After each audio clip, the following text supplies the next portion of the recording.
A boy was doing his homework as his mother prepared to leave for work.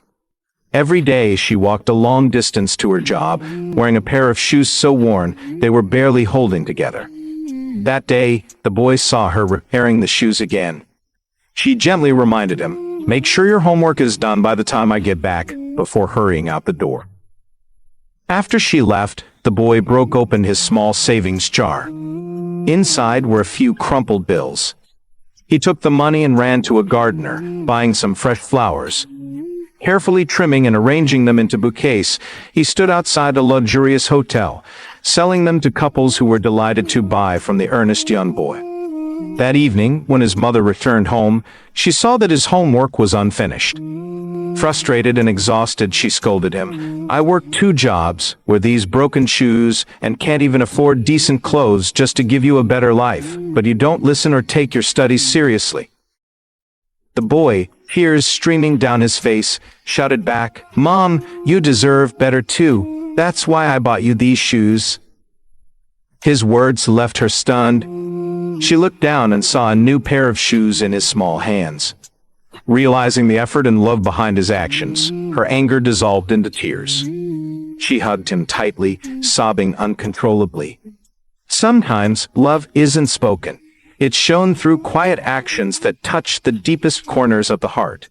A man had a good friend and a girlfriend.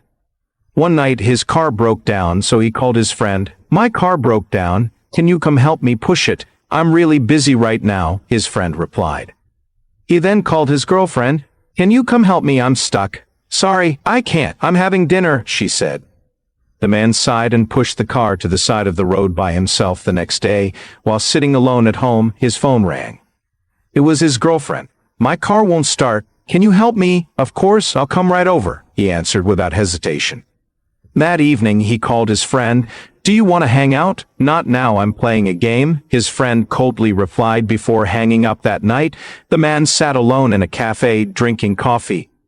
A woman sitting next to him said, "You look lonely. Do you need company?" "Definitely," he replied. "It seems like no one is ever around when I need them." The woman smiled gently. "You'll soon learn something important." The man furrowed his brow. "What is it?" The woman replied, "Don't prioritize those who only prioritize you when they're in trouble." When I was a child, I vividly remember one evening after my mother had finished a long day of hard work. She prepared dinner. The kitchen was filled with the delicious aroma of golden fried eggs and fragrant sausages. However, there was one thing that caught all of my attention: a plate of slightly burnt toast. As my mother placed dinner in front of my father, I remember waiting to see if anyone would notice the burnt toast.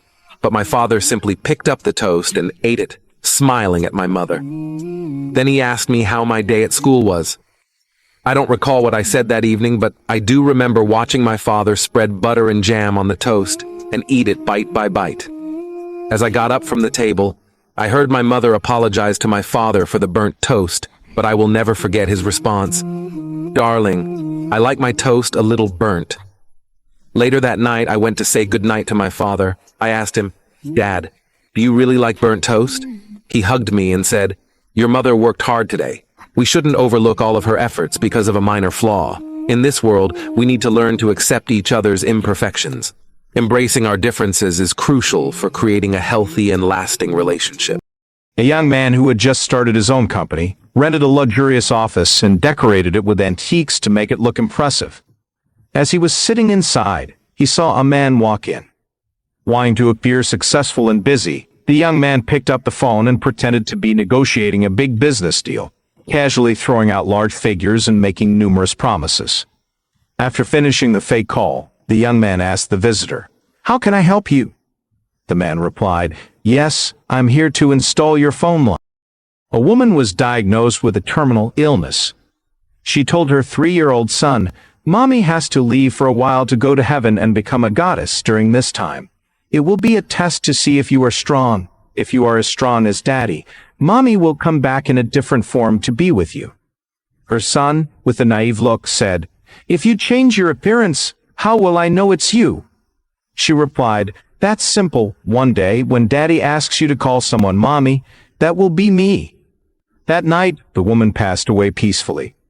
When the child was 5, his father brought home a woman and asked him to call her Mommy. The child happily ran over and hugged the woman, saying, "Mommy, you're finally back." He also mentioned the test from before. The woman, overwhelmed with emotion, cried and said, "Yes, Mommy is back and will never leave you again." In certain situations, benevolent lies are necessary. They can protect our loved ones from harm and give them hope and courage to face the difficulties and challenges in life.